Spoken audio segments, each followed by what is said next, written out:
So hello everyone, welcome back to my YouTube channel. दोस्तों, last lecture में हमने similarity and congruence of triangle के important concepts को सीखा था। वो जो दो इंपॉर्टेंट कॉन्सेप्ट्स थे उनमें से पहला कॉन्सेप्ट था area of similar and congruent triangles को निकालना, और दूसरा कॉन्सेप्ट जो सीखा था हमने वो perimeter of similar and congruent triangles को निकालना सीखा। हालांकि जब हम कॉन्ग्रुएंट ट्रायंगल्स की बात करते हैं तो हमें मालूम होता है कि दो ट्रायंगल्स का एरिया जो है उसकी रेशियो भी 1:1 रहेगी और उसके पेरीमीटर की रेशियो भी 1:1 रहेगी, क्योंकि दोनों जेरोक्स कॉपी रहती है एक दूसरे की। तो वो हम एक ही चीज को दो बार निकाल रहे हैं, बात वही आ गई। बट सिमिलर ट्रायंगल्स की बात करेंगे तो मेन जो क्वेश्चंस क्रिएट होते हैं एरिया और पेरीमीटर के ऊपर वो सिमिलर ट्रायंगल के ऊपर ही होते हैं। वो सब हमने लास्ट लेक्चर में देखा। तो दोस्तों, इस लेक्चर में मैं लेकर आया हूं आपके लिए लगभग 8 से 10 एमसीक्यूज जो कि पूरे चैप्टर के ऊपर रहेंगे, यानी कि पूरे similarity and congruency of triangles के डिफरेंट कॉन्सेप्ट्स के ऊपर रहेंगे। तो बिना समय गए दोस्तों शुरुआत करते हैं। मेरा नाम पंकज कपूर, आप देख रहे हैं मेरा यूट्यूब चैनल। लीजिए screenshot, then we will start.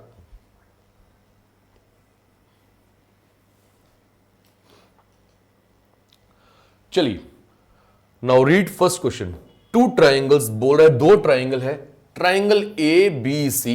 पहला है ट्राइंगल ए बी सी और दूसरा इसने बोला ट्राइंगल डी ई एफ। अब सिमिलर बोला तो मैं एक ट्राइंगल को थोड़ा बड़ा बना देता हूं, ठीक है, एक को थोड़ा बड़ा बना देता हूं। उसके बाद अब नाम भी इन्होंने दिए तो नाम लिख लेते हैं। ये आ गया triangle A B C, this is triangle D E and F.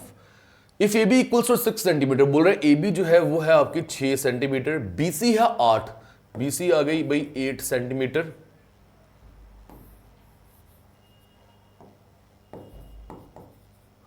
DE equal to 9 centimetre, DE ये आ गई मेरे भाई 9 सेंटीमीटर। और आपसे पूछी क्या है, फाइंड ई एफ, ये पूछा है आपसे।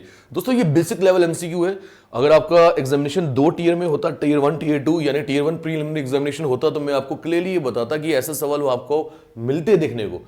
बट आपका सिंगल लेवल एग्जामिनेशन है वो, बट है तो जेके एसएसबी का, वो भी बहुत ऐसे सवालों को पूछता है जो बेसिक लेवल के होते हैं। वहां पर ऐसे सवाल देखने को मिलेंगे आपको। ठीक, आपसे पूछा क्या है ईएफ। तो अब याद करो पिछला कॉन्सेप्ट हमने सीखा था, जब दो ट्राइंगल्स आपस में सिमिलर होते हैं, क्योंकि यहां दिया गया सवाल के ऊपर तो इसी का कॉन्सेप्ट लगेगा। दिया हुआ सवाल में triangle A B C similar to triangle D E F. तो जो दो ट्राइंगल सिमिलर होते हैं उनकी जो कॉरस्पॉन्डिंग साइड्स होती है वो प्रोपोर्शनल होती है, सीखा था हमने।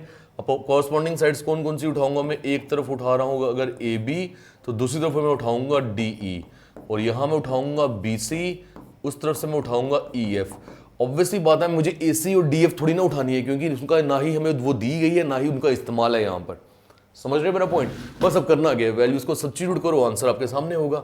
ए बी की वैल्यू कितनी दी है मेरे भाई 6 सेंटीमीटर, डी ई की कितनी दी है 9, देन बी सी की कितनी दी है 8, ई एफ वो हमें निकालना है, यानी क्वेश्चन मार्क मुझे निकालना है 8। 9 को भी 8 के पास ले जाओ और 6 को नीचे ले आओ, तो 3 2 6, 3 3 9 एंड 2 4 8, यानी क्वेश्चन मार्क की वैल्यू मेरे पास कितनी आ रही है 12 सेंटीमीटर। क्वेश्चन मार्क क्या था, क्वेश्चन मार्क मेरे भाई ईएफ था। तो ईएफ कितना मिल गया हमें 12 सेंटीमीटर। तो कौन सा ऑप्शन सही हो गया, option number 1।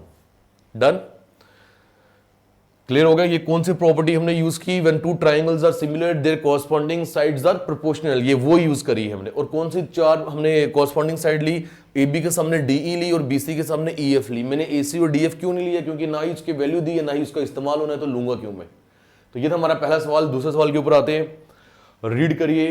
If triangle ABC is congruent बोल रहे हैं अब to triangle P Q R, यानी दोबारा से ट्राइंगल बनाने हैं। कॉन्ग्रुएंट बोल रहे हैं तो बिल्कुल एक जैसे ही बनाऊंगा मैं। ये लीजिए, ये आ गया ट्राइंगल ए बी सी, दूसरा आ गया ट्राइंगल पी क्यू आर। अब एक पॉइंट आप सबको बड़े ध्यान से समझना है, जब एग्जामिनर बोल रहा है कि triangle A B C congruent है ट्राइंगल पी क्यू आर के, तो उसके कहने का मतलब पता क्या हो गया कि यहां पर उसने हर एक चीज को कॉरस्पॉन्डिंगली रखा होगा। यानी अगर मैं ए की बात करूं तो एंगल ए के सामने आपका एंगल पी ही आना चाहिए, एंगल बी के सामने आपका एंगल क्यू ही आना चाहिए, एंगल सी के सामने आपका एंगल आर ही आना चाहिए। चेक करो, ऐसा ही बनाया है। ए के सामने पी है, बी के सामने क्यू, सी के सामने आर, बिल्कुल हमने ऐसे बनाया। बट क्योंकि कभी कभी बच्चों को लगता है सर हम क्या ऐसा नहीं लिख सकते थे, पी क्यू आर ऐसे ट्रायंगल बनाया हमने। हम पी क्यू आर को सर क्या ऐसा नहीं लिख सकते, क्यू आर पी है तो ये भी पी क्यू आर, ये नहीं लिख सकते। नॉर्मल क्वेश्चन में लिख सकते थे, बट ये जब आप पढ़ रहे हो सिमिलैरिटी एंड कॉन्ग्रुएंट से, यहां नहीं लिख सकते, क्योंकि यहां पर आपको मैंने बताया हमेशा ये लिखने का भी मतलब है, जो चीज अपनी जगह पर पड़ी हुई है, यहां पहली जगह पर ए है, यहां पहली जगह पर पी है, यानी ए और पी का भी कोई रिश्ता है आपस में, तो अपनी मर्जी यहां नहीं चला सकते हो आप। समझ रहे हो मेरा पॉइंट? लिखने के अंदर बड़े कुछ इंपॉर्टेंट कॉन्सेप्ट पड़े हुए हैं। अब मैं अगर आपको बोलूं सर मुझे बताइए कि ट्रायंगल, आपने बोला एबीसी जो है वो कॉन्ग्रुएंट है ट्रायंगल पी क्यू आर के, ये एग्जामिनर ने बोला, तो आप मेरे से पूछ रहे हो कि सर मुझे बताओ क्या मैं ऐसा बोल सकता हूं sir triangle ABC is congruent to triangle Q P R? नहीं बोल सकता। वो मैं इसलिए नहीं बोल सकता क्योंकि मुझे पता है ऐसे केस में तो ए के सामने क्यू आ रहा है, यानी एंगल ए एंगल क्यू के बराबर, बट उसने बोला एंगल ए एंगल पी के बराबर है, तो ऐसा नहीं बोल सकता। समझ रहे हो? वही चीज आगे देखो, triangle ABC is not congruent to triangle RPQ. Triangle ABC जो है वो आरपीक्यू कॉन्ग्रुएंट नहीं है, यानी रियलिटी में ट्रायंगल जो है आरपीक्यू कोई नई ट्रायंगल नहीं है, वो यही ट्रायंगल है, देखो आरपीक्यू। अब जो उसने बोला वो वाकई सच ही तो है, एबीसी अगर पी क्यू आर की है तो पी क्यू आर की है, आरपीक्यू की नहीं है, वो बोला है उसने। ठीक है, तो अलग से तीसरी ट्रायंगल बनाना चाहो बना सकते हो, नहीं बनाना चाहो तो भी आपकी मर्जी है। Then which of the following option is not correct? इनमें से कौन सी चीज सही नहीं है? अब देखते हैं, BC equal to Q R. अरे इस ट्रायंगल में अगर देखूं तो ये मुझे दिख रहा है बीसी और ये मुझे दिख रहा है क्यू आर। बीसी और क्यू आर तो बराबर है। उसने बोला कौन सी चीज गलत हुई, ये तो सही है, ये हमारा आंसर नहीं है। फिर है A B P Q, A B और पी क्यू ये भी तो बराबर है। अरे ये साइड भी इसके इक्वल ही हुई, यानी ये भी हमारा आंसर नहीं है। एसी पी आर, एसी और पी आर भी बराबर है, क्योंकि ये दोनों ट्रायंगल जो है वो आपस में क्या थी, वो आपस में कॉन्ग्रुएंट थी। और कॉन्ग्रुएंट ट्रायंगल्स में क्या होता है, कॉरेस्पॉन्डिंग साइड्स बराबर होती हैं। फिर इसने लास्ट में दी है बीसी पी क्यू। देखो बीसी ये है, इधर पी क्यू थोड़ी पड़ा हुआ, पी क्यू यहां पड़ा है, बीसी थोड़ी ना पी क्यू के बराबर हुई, यानी ये अगर ना भी देता तो भी मैं इसका आंसर जो है वो आसानी से निकाल सकता था, अगर वो ये चीज ना भी देता। तो बीसी थोड़ी ना पी क्यू के बराबर, यानी ये चीज गलत है, और गलत ही चीज जो है वही आपका सही जवाब है, क्योंकि यहां नॉट करेक्ट ही पूछा था आपसे। डन? तो जो चीज लग रही थी आपको डिफिकल्ट है नहीं है, वो देख लिया आपने, वो उतनी ही आसान है। ठीक है मेरे भाई, क्लियर हो गया? तो ये था क्वेश्चन नंबर सेकंड। ज्यादा लिखने की जरूरत नहीं थी, सिर्फ ये समझना था। और ये जो मैंने आपको बोला है कि कॉरेस्पॉन्डिंग ए के सामने पी है, बी के सामने क्यू है, सी के सामने आर है, एंगल्स के रिस्पेक्ट में बोला, साइड के रिस्पेक्ट में भी ऐसा ही, यानी A B equal to P Q, B C equal to Q R और C A equal to R P. इनका मतलब है, अपनी मर्जी से हम चेंज नहीं कर सकते हैं। चलिए नेक्स्ट क्वेश्चन के ऊपर आते हैं। Moving on to question number third. In triangle ABC and triangle DEF, देखो अभी तक तो उसने एबीसी और डीईएफ बोला, कोई सिमिलरिटी कॉन्ग्रुएंसी मैंने रीड नहीं करा, होगा भी अगर आगे तो मेरे को तो नहीं पता है या नहीं।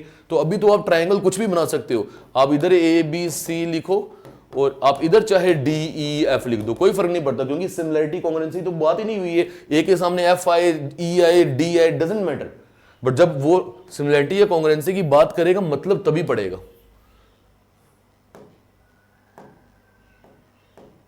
इसको क्या हो गया, मैंने इसको हटाना तो पूरा ही हिल गया। ठीक है, चलो अब जो दो ट्रायंगल्स वो बोल रहे हैं, आइए हम वो क्रिएट ही कर लेते हैं।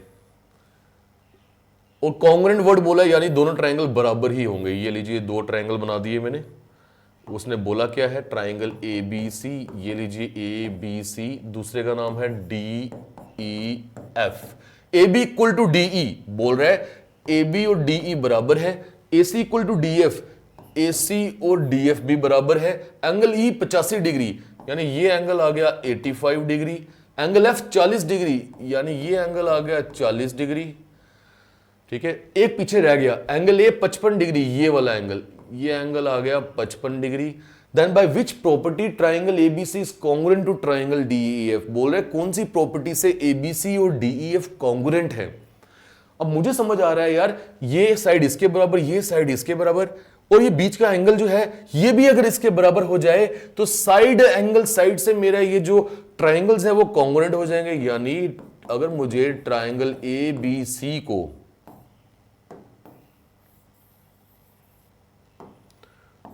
ट्रायंगल ए बी सी को कॉन्ग्रुएंट करना है ट्रायंगल डी ई एफ से, तो कुछ चीजें तो इन्होंने हमें दी हुई है, देखो उन्होंने हमें खुद से दिए है कि ए बी और डी ई जो है बराबर है, ये ऊपर दिया हुआ है, ये देख लीजिए दिए। फिर उन्होंने हमें दिए है कि भाई ए सी, अब देखो ये दोबारा से गलत तरीका है, मुझे इसका नीचे लिखना चाहिए, बीच में जगह छोड़ूंगा मैं। क्या दिया है, ए सी और डी एफ ये भी बराबर है, ये देखिए ये लिखा हुआ है। अगर किसी तरीके से मैं इस एंगल को इसके बराबर कर दूं तो मेरी बात बन जाएगी। अब ये वाला एंगल मुझे निकालना पड़ेगा, अरे दो एंगल तो मालूम है, तीसरा एंगल ट्रायंगल में मैं निकाल सकता हूं, तीनों एंगल्स का सम 180 होना चाहिए, यानी 85 degree plus 40 degree plus angle D should be equal to 180 degree. तो मेरे भाई एंगल डी की वैल्यू आ जाएगी 180 में से 125 डिग्री माइनस कर लो आप, यानी एंगल डी की वैल्यू मेरे हिसाब से आ जाएगी 55 डिग्री। और एंगल डी 55 हो गया तो बात बन गई। देखो एंगल ए और एंगल डी बराबर हो गए। कुछ तो निकालने के लिए उसने छोड़ना था ना आपके लिए, सभी थोड़ी ना चीजें देके रख देगा वो। यानी एंगल ए जो है वो भी बराबर हो गया एंगल डी के। तो अब हमें समझ आ रहा है, ये आ गई साइड, ये आ गया एंगल, ये आ गया साइड, यानी by side angle side property these two triangles are congruent. तो कौन सा ऑप्शन सही हो गया, ऑप्शन नंबर 1 सही हो गया। समझ रहे हो मेरे भाई, डन हो गया। कल जब मैंने ये कहा था वीडियो के अंदर, बहुत सारे साइलेंट लर्नर्स हैं आप में से जो कि अच्छे से पढ़ते हैं समझते हैं बट कमेंट नहीं करते। उसके बाद देखने को मिला कि काफ़ी साइलेंट लर्नर्स ने भी कल कमेंट करा, अच्छा लगा देख के। और आप में से मैं सभी को ये बोलूँगा, देखो मज़ा तब ज़्यादा आएगा आप सबको भी और मुझे भी। आपको तो तब आएगा जितने ज़्यादा लेक्चर्स मिलेंगे, मुझे तब आएगा कि उस बच्चे तक भी इस चैनल की रीच पहुंचे जिसको अभी मालूम नहीं है। देखो होता बड़ी बार ऐसा है, शायद मैं भी आपकी जगह होता तो एक ह्यूमन नेचर होता है, सबका नहीं कुछ कुछ का एक ह्यूमन नेचर होता है कि अगर हमें कहीं से अच्छा मिल रहा है पढ़ने को तो हमें लगता है यार ये सिर्फ हम ही पढ़े यहाँ से ताकि हमारी जॉब लग जाए और हम बाकियों से आगे निकले। ये नहीं सोच होती कि दूसरे की ना लगे, बट ये सोच जरूर होती है कि हमारी तो लगे ही लगे। तो इस केस में हम अच्छी चीज़ों को कभी कभी ज़्यादा शेयर नहीं करते हैं अपने फ्रेंड्स या नोन वंस के साथ। बट मैं आपको बोलूं आज का ज़माना वो नहीं है। आज के ज़माने में अगर आप अच्छी जगह से पढ़ रहे हो तो वो भी कहीं बुरी जगह से नहीं पढ़ रहे होंगे, वो भी कहीं अच्छी जगह से ही पढ़ रहे होंगे। अगर आप उनकी मदद करोगे तो वो आपकी मदद करेंगे, आप उनको कुछ नया बताओगे वो आपको कुछ नया बताएंगे। ये वो वक्त नहीं रहा जब हम एक दूसरे से कम्पीट इस वे में करें। बचपन में क्लास में ज़रूर किया जाता था मुझे फर्स्ट आना है, सेकेंड आना है, तो कुछ चीज़ें दूसरे को नहीं पता होनी चाहिए, होता था, सोच ऐसी होती थी, ह्यूमन नेचर भी ऐसा है। बट आज के टाइम पे हर एक बच्चा जो है वो जहाँ से भी पढ़ रहा है वो अच्छा ही होगा।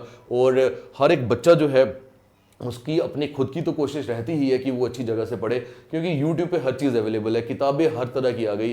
तो फिर अब मुझे बताओ कि कोई चीज़ तो छुपी है नहीं। पहले ऐसा होता था जब यूट्यूब नहीं ना होता था तो बड़े अच्छे जो इंस्टीट्यूट्स होते थे वहाँ कुछ ही बच्चे जा पाते थे, बट अब दूसरे बच्चे जो फाइनेंशियली थोड़े वीक होते थे नहीं जा पाते थे। यूट्यूब के ऊपर वो सभी बेहतरीन टीचर्स भी आ गए हैं, तो किसको अब वो एक फाइनेंशियल जो एक कंस्ट्रेंट आता था वो रहा नहीं अब।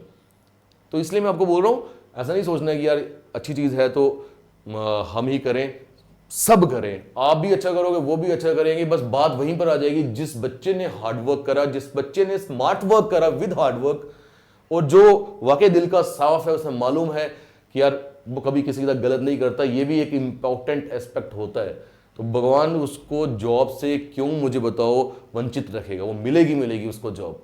ठीक है, तो अपने भाइयों बहनों को, अपने कजन्स को, या छोटे भाई बहन भी है, और वो ऐसे स्टूडेंट्स, वो ऐसे आपके नोन वंस जो कि जेके पीएसआई की तैयारी चाहे कर रहे हैं चाहे नहीं भी कर रहे हैं, किसी भी जेके एसएसबी की एग्जाम की तैयारी कर रहे हैं, जरूर उनको बताइए इस चैनल के बारे में। क्वेश्चन 4 पे आते हैं। फॉर व्हाट एंगल डी इस ट्राइंगल एबीसी, कौन से एंगल डी के लिए बोल रहा है? जो ट्राइंगल एबीसी है, ये आ गया ट्राइंगल एबीसी कॉन्ग्रुएंट बोल रहा है, तो दो में एक जैसे ट्राइंगल बनाता हूं। बोल रहा है ये है ट्राइंगल ए बी सी, दूसरा उसने बोला D E and F. Given AC 2.5, AC के लिए उसने बोला 2.5 सेंटीमीटर, BC 5, BC के लिए उसने बोला 5 सेंटीमीटर, एंगल C 75, ये एंगल C बोला 75, DE 2.5, DE उसने बोला 2.5 सेंटीमीटर, DF 5, DF उसने बोला 5 सेंटीमीटर। अब समझना ध्यान से, बोल रहा है कि किस एंगल डी के लिए ये दोनों ट्राइंगल जो है आपस में कॉन्ग्रुएंट होंगे। तो मुझे ये समझ आ रहा है कि ये हमसे एंगल डी की ऐसी वैल्यू पूछ रहा है जिससे ये दोनों कॉन्ग्रुएंट हो। जरूरी नहीं है कि एंगल डी की वैल्यू वही हो, बट क्या वैल्यू होगी कि ये दोनों ट्राइंगल्स कॉन्ग्रुएंट हो। मुझे समझ आ रहा है यार ये 5 है BC, तो DF भी तो 5 है, वैसे अगर 2.5 सेंटीमीटर AC है तो ये भी तो 2.5 है, और इन दोनों साइड्स के बीच में एंगल 75 डिग्री आ रहा है, और अगर इन दोनों एंगल्स के बीच में इन दोनों साइड्स के बीच में भी ये एंगल 75 डिग्री आ जाए तो मुझे ये समझ आता है कि भाई ये दोनों ट्राइंगल्स कॉन्ग्रुएंट हो जाएंगे।